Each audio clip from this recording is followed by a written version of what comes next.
The forest had been quiet for 3 days. Not the good kind of quiet where wind moves through the pines and small things rustle in the undergrowth. This was a held breath quiet, a waiting quiet, the kind that settles over the trees when something is wrong but nothing has happened yet. It started with the river. Old Bow, the river otter who had lived along the Silver Bend for 11 years, noticed it first.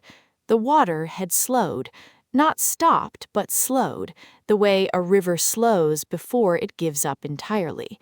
He stood on his favorite flat rock and watched the current drag past him, thinner than it should have been for the middle of spring.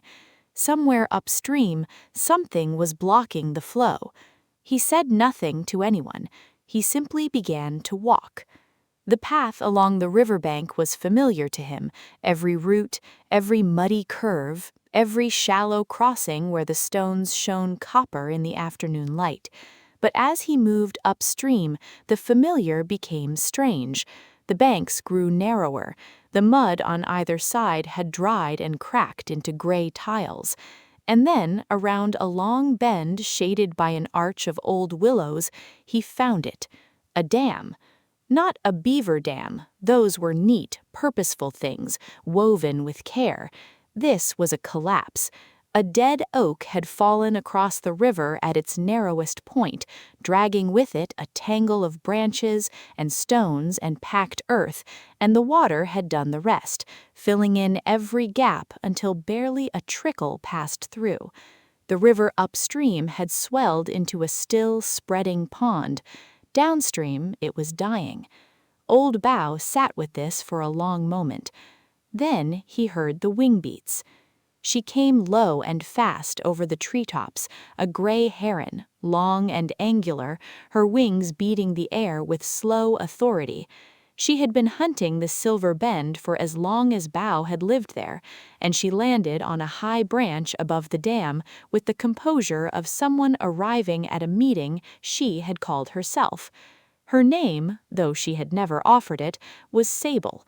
The animals of the forest had always called her that for the dark feathers that ran from her crown down the back of her neck like a brushstroke. She looked at the dam, she looked at Bow. She said nothing because what was there to say? They both understood the problem. What they did not know was that a third creature had been watching them both from the far bank for the past 10 minutes, almost entirely invisible against the dappled shadows of the undergrowth. He was a moon bear cub, not yet 2 years old, with the broad white crescent mark on his chest just beginning to come in clearly. His name was Ori, and he had been following the drying riverbed from the pond side for most of the morning, trying to understand where all the water had gone. He had been hoping the answer would be simpler. He stepped out of the shadows. Bow saw him first and was not particularly surprised. The young always appeared at moments like these, drawn by whatever force it is that pulls curious things toward important problems. The three of them looked at the dam together. It was Ori who spoke first. He was young enough to ask the obvious question without embarrassment. "Can we move it?" Sable tilted her head. "Parts of it," she said. Her voice was dry and precise, like a branch tapping a window. Bow slid down from his rock and waded to the base of the jam. He pressed his paws against the packed mud and felt it give just slightly. "The earth parts," he said, "I can work those loose from underneath, but the oak itself—" He looked up at the great fallen trunk. It was old wood, dense and waterlogged. Even softened by weeks in the river, it was not a thing one otter could move. "I can pull," said Ori, though he said it the way young creatures often say capable things, hopefully, not entirely sure. "She will need to pull the right branch," Sable said. She left her perch and glided down, landing at the upstream edge of the jam with a delicate step. She moved along the top of the tangle, precise as a needle, studying it from above. After a long silence, she stretched one wing and pointed. "There, the gray branch running diagonally. That is the one holding the rest in place. Remove that and the water will do the remaining work." Bao looked up at her. "How do you know?" She said simply, "I have watched rivers for a long time. Water always tells you what it wants to do. You only have to listen." They began. Bao worked beneath the surface, loosening the packed mud and stones with quick, strong movements, working methodically from the bottom upward. Sable moved along the top of the dam, tugging free the smaller trapped branches with her beak, clearing the way to the key piece she had identified. And Ori, still uncertain but willing, planted his 4 paws on the near bank and took the gray branch firmly between his teeth. It was slow work. The morning moved past them. The forest watched. Twice Bao surfaced gasping and floated on his back to rest, staring up at the willow canopy. Twice Sable paused and stood motionless as a post in the water, eyes closed, resting in the strange way herons rest, not lying down, just stopping. And twice Ori sat back on his haunches and caught his breath, wiping river water from his eyes with 1 paw before going back to it. On the 3rd pull, something shifted.